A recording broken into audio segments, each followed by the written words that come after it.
Hola, es Carlos Anaya de Cafecito Espiritual, and today we're not talking about artificial intelligence. We're talking about something more uncomfortable. What happens when something begins to understand you better than you understand yourself? Because men were taught to lead, to decide, to stay in control. But what happens when a system can predict your decisions before you even make them? Where does your identity go? And more importantly, what part of you have you been avoiding this whole time? This is Lo que callan los hombres, what men don't tell, con Carlos Anaya de Cafecito Espiritual. And today, this isn't a conversation about technology. It is a conversation about the man behind the algorithm. I am joined by someone who lives in that intersection between systems and human behavior. Meet Jaime Rivas, digital strategist, AI thinker, one of the first graduates from Florida International University's Artificial Intelligence program. But beyond titles, Jaime studies something deeper: why we do what we do, even when we know it's dangerous for us. Join the conversation. So, who are you? Is the first question I want to ask. A lot of people have been referring to me lately as the AI guy around here. So I guess that's kind of the hat that I've taken on now. And what does that entitle? Well, the reason they call me that is because I founded and I'm currently the CEO of a company called OTR Digital, where we build custom AI systems for businesses. So I want to get into that deeper. I want to know what gives you passion, what pumps your heart. Yeah, sure. Let's get into it. There are a lot of things that really drive me every day. I think one of the most basic ones comes from why I do what I do, and it is because I want to help people. And I think the traditional way that I was called to help people wasn't the right way. I think everybody usually thinks like, oh, I want to help people, so I'm going to be like a doctor. Right? That's usually the way that I thought too before I transitioned into psychology, and then eventually into marketing. Helping businesses grow, and that's where I really found that passion to help businesses. And with AI systems, I felt like I could really do that to an extent that they didn't have to wait around for the results. So who are you, when there's no performance, when there's nothing to do, when there's no task? I think it's a great question. I don't even know the answer to that myself. I think that as time has been going, I've been finding myself more and more and kind of shedding these walls that I've kind of, built up, not just for myself or interpersonal relationships, but for the whole world. So you have a background in psychology and also in AI, but men constantly are in a battle, battle of survival, battle of trying to look the perfect they could do. Yeah. But why do we repeat these patterns and we know that they're hurting us, especially men? Yeah, so I obviously can't speak for all men, but I think in general, we fall back into these patterns because we're comfortable, right? There's a sense of comfort there. I think that's why we do a lot of the things that we do. Psychologically speaking, is because we're used to them. They might be part of our routine. We might be really comfortable. Also because change is inherently scary. It's hard to change things. It's hard to look in the mirror and be like, wow, what I'm doing is not correct, or maybe this isn't the right way to approach things. It takes a lot for somebody to be able to even say that about themselves. So I think that's one of the main reasons, aside from comfort, is that fear to confront, what's wrong. So being uncomfortable means that being comfortable sometimes gets uncomfortable.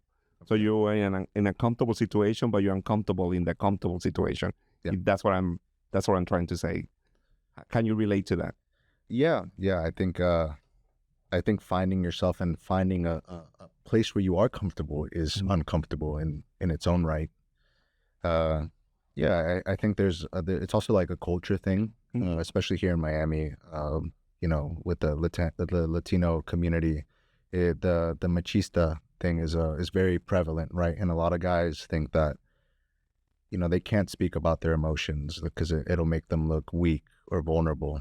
And speaking from personal experience and things that like I've heard before from other guys, sometimes they feel like if they are vulnerable with somebody, they might use that against them. So that's another reason why. And that's why in Cafecito Espiritual, in Lo que callan los hombres book is about really being vulnerable because it's your strength. Yeah. So there's also AI coming into the big conversation now. So how much control we actually have when there is a system that can make our own decisions, basically. Yeah, I wouldn't agree that it would make our own decisions, but there has been technology that can show us, using AI, it'll show like the brain waves, and they'll be able to predict exactly how we're going to react to a video, so that somebody can, edit the video in a way that's going to, grab somebody's attention more, really captivate them, really focus on that retention. But in terms of predicting, our actual behavior, I think we're still a little far from that. I think that's an aspect that it's going to be very hard for AI to grasp, because not every single person is the same. It's interesting because we're so technologically connected, but so emotionally disconnected. Mm-hmm. So what do you think, why men are hiding from themselves? I think it's what I mentioned before, like a little bit of that fear, right? Like it's just kind of hard to confront yourself and kind of be honest about, the wrong. Nobody wants to say that they're wrong or mm-hmm. that they're doing something bad, Yeah, so I think it's mainly that fear of that fear of confrontation about it that I think. So are you facing your own shadows, or is something that you're still working at? Definitely, I think that's always a work in progress. Mm-hmm. I don't think you're ever done, because everybody's always growing. As you go through life experiences, you continue to grow. Those experiences continue to shape you. So, yeah, in a way, I'm facing a lot of my own shadows, and it's been something that I've been very prevalent and focused on lately, but it is something that it's always going to be a work in progress. Okay. So, and I want to conclude this. So what do you think what will be the fear that men get exposed to? Because it's so easily to be physically naked, but to be emotionally naked is a whole different journey. What would it take for our men as a whole to be emotionally naked? To realize that it's not a sign of weakness. Being emotionally fluent is a strength, and it's an ability that not a lot of people have, especially in this current day.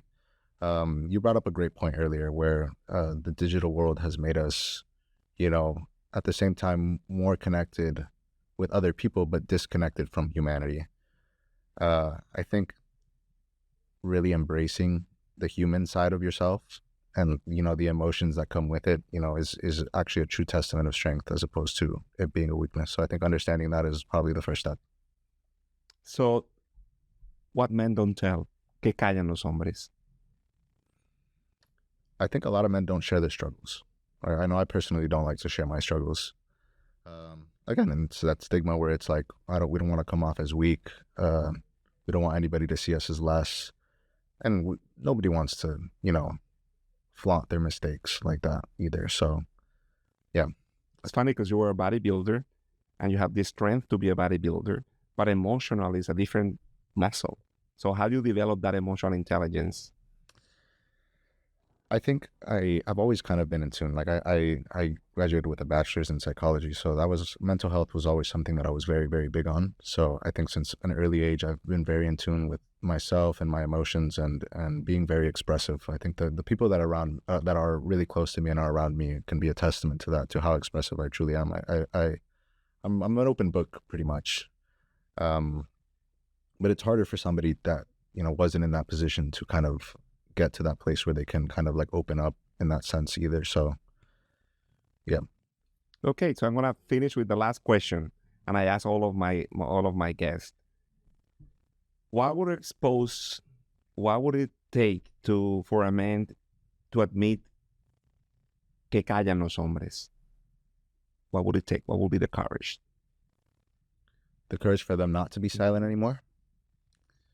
But besides understanding like that it's a sign of strength rather than a sign of weakness, but that you're not alone either. Like, there's somebody. I think that's also another thing too that I didn't mention was that a lot of guys also think that nobody will care. It's okay to be expressive about the things that you've gone through. It's okay to like talk about things, and obviously with people that you trust and confide in. But there's somebody out there that definitely cares. Awesome. Well, vulnerability will make you free, and also the truth will make you free. So this is not a conversation. This is the truth moment. And I see you next time in Lo que callan los hombres. Thank you, Jaime. Thank you, Carlos. A pleasure. See you next time.